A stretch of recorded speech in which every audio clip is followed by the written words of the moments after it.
Hello, everybody. It's a great pleasure to be here. A strange thing happened on the way to a better world. In pursuit of an admirable quest, that is, a world free of sex discrimination, where you're judged on your own qualities and not your sex, truth and falsity went topsy-turvy. The truth, the science of sex differences, became dangerous, unmentionable. And in its place, the conventional wisdom, which is a ragbag of ideas that have long been extinct but are kept ghoulishly alive by popularity, they became the entrenched orthodoxy, influencing public thinking, agendas, and policy making, and completely crowding out science and sense. Now, my aim is to show you why the current orthodoxy should be abandoned, and why, if you really care about a fairer world, the science does matter, and it matters profoundly. I'm going to take two examples, both about the professions, because they really very well epitomize the orthodox litany, how society systematically discriminates against women, and how at work they are victims of pervasive sexism. So here the conventional wisdoms. Well, women in ghettos. Why in medicine are men from surgery, women from pediatrics? In law, men from corporate, women from family. In science, men from physics, women from sociology. It's because women are ghettoized into stereotypically female professions and specialties, where prestige and pay are the lowest. And why is it always men at the top? The highest positions and prizes, whether influence or income, heads of state, CEOs, professors, Nobel laureates. Why? Because for women, there's a glass ceiling. For men, there's a glass elevator. Well, but you might be thinking, isn't that conventional wisdom true? Isn't the evidence compelling? No. Nonsense. Thank you. It's wholly misconceived. It's both ignorant of modern science and it's fighting battles that have already been won. But before I explain to you about that, I've got two caveats. One is about averages. We'll be comparing averages, not differences between individuals. Try not to think in individuals, but about differences between groups. Specifically, how characteristics are distributed differently in the two groups, males and females. And second, let me stress that I'm emphatically not denying that discrimination exists. I'm not denying that. Rather, it can't be the whole story, and it certainly isn't the story in the way that it's generally told. So let's get straight to some science of sex differences, and I'll start with tastes, that is, with interests.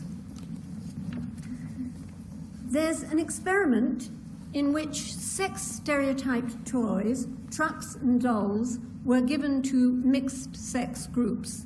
Now, I'm sure that all of you will guess correctly which sex preferred which, but these males and females were vervet monkeys.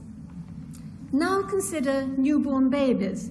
Even at 1 day old, girls prefer a human face and boys prefer a mechanical mobile. Now, neither those monkeys nor babies had been brainwashed, socialized, stereotyped, ghettoized, or any of these other things, and they hadn't even encountered toys or mobiles previously. Rather, what these results of these little experiments capture is an evolved sex difference in interests. Women are far more interested in people, and men are far more interested in things.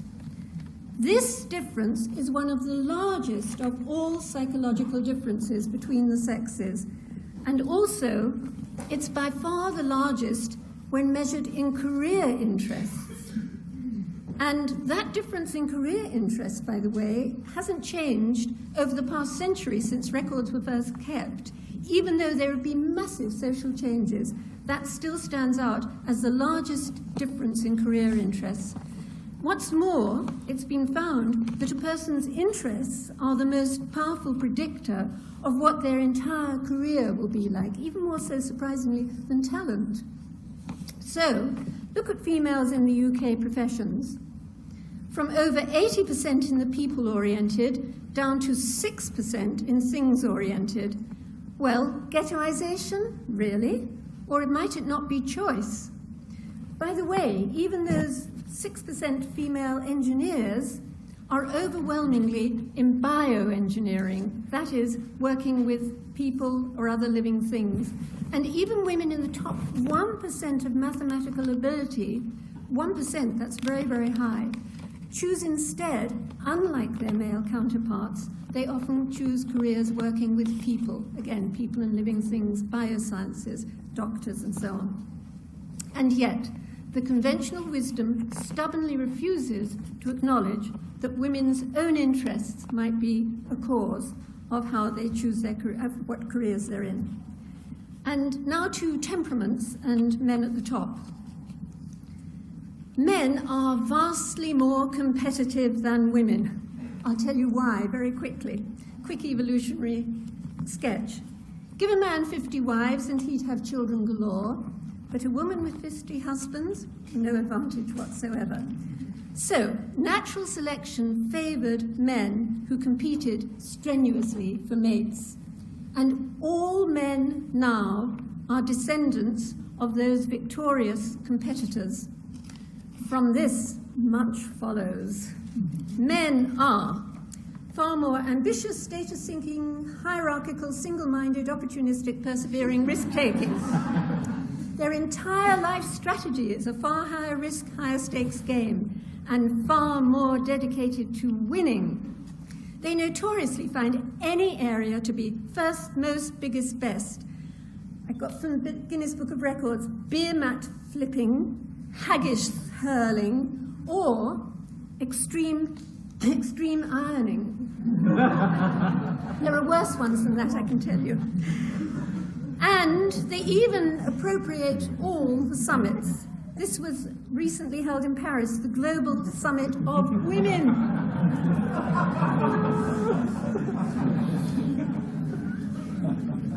Meanwhile, what are women like? Well, they're sort of far less of all the above. That's the best way to think of it. Now, obviously, greater male competitiveness alone pushes men to the top powerfully, but science also reveals another such sex difference. It's to do with the tails of these statistical distributions, that is, the ends of the curves. No. For all sex differences in all species, this is not just humans, all sex differences in all species, there's a difference in the shape of the tails. Among males, the variance, that's the difference between the best and the worst, and the most and the least, or whatever it is, tallest and shortest, is far greater than among females. Females tend to cluster round the mean, that curve there in the middle. Females tend to cluster around the mean. The tails are far less far apart, but among males, the variance can be great, huge. So males are almost bound to be overrepresented, both at the bottom and at the top. I think of this, I hasten to say metaphorically, as more dumbbells, but more Nobels. An extreme example of the right-hand tail, which even the scientist who found it said in the paper staggering, for the ability in mechanical reasoning in the top 0.1%, that's admittedly a very rarefied atmosphere, try and guess what the male-female ratio is. It's 236 to 1. That's how far the Nobel's dumbbells effect can push the difference between males and females.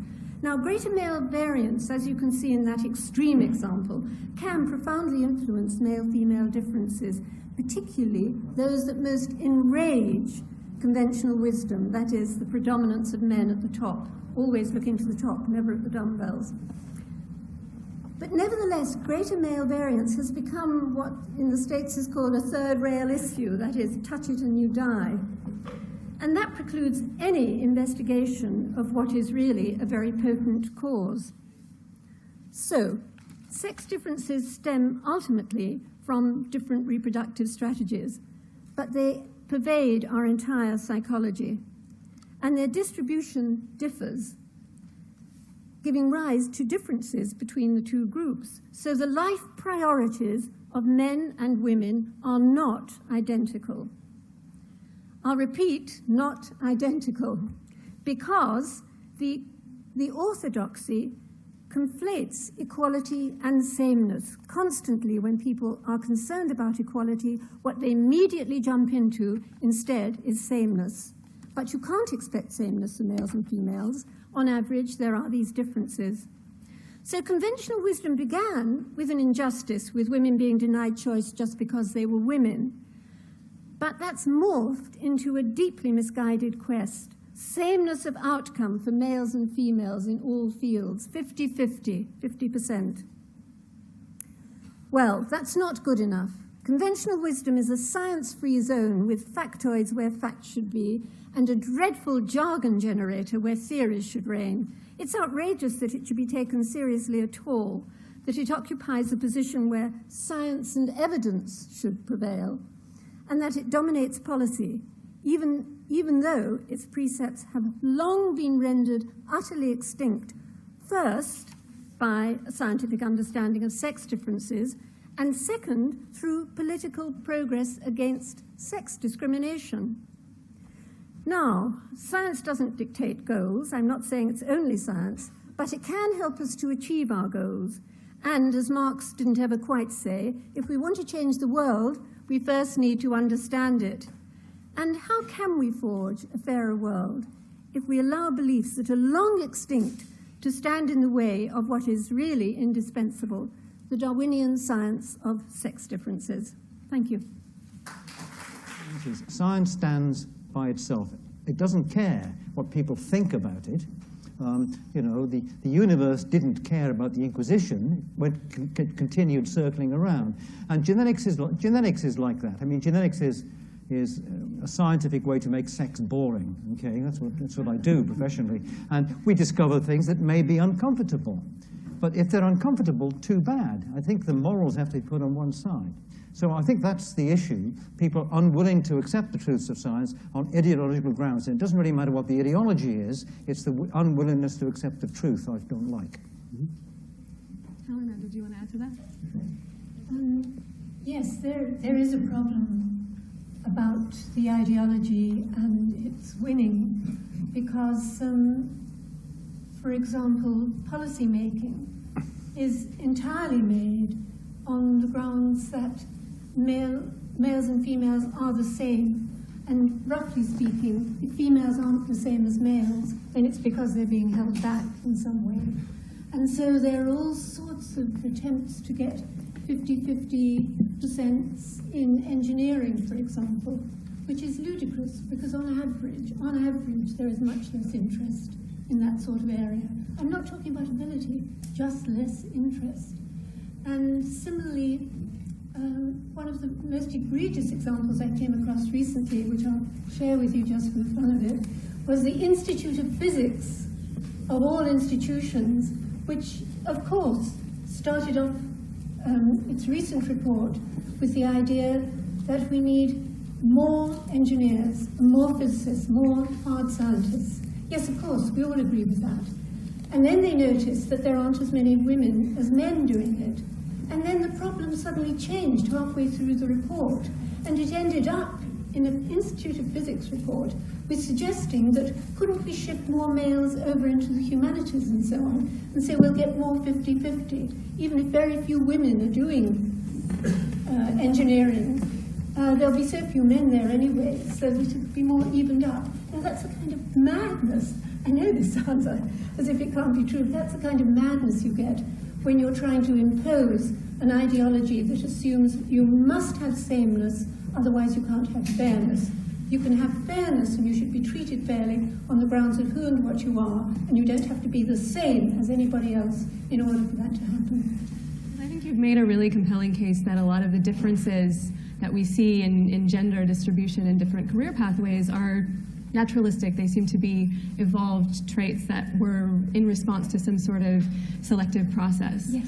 But of course, in philosophy, there's this sort of famous notion that what is, you can't derive an ought from an is, and I want to ask you about the ethics of this. I wonder just sort of what are the implications of your research for the more ethical question about what should we be trying to encourage, and also related to this idea that, you know, having more homogeneity in anything is detrimental to the survival of an idea, of a field, and so I'm just wondering sort of how the ideas about how things are related to how they should be. I entirely agree with you about keeping that distinction, and that's why I feel it's so important that we understand, as Steve said, the difference between science and ideology. But from the point of view of what we should encourage, well, we should encourage things that, for example, we need, like we need more doctors. If we need more engineers, we should encourage it. But then we should encourage people to be doctors or engineers. What we don't want to do is discourage anybody who wants to, has a real interest and wants to do something. And that's a woman being an engineer or a man doing something typically feminine. And it's a very, very simple thing. But the planning of what you need in a society and which people you encourage to go for it are two different things. Great.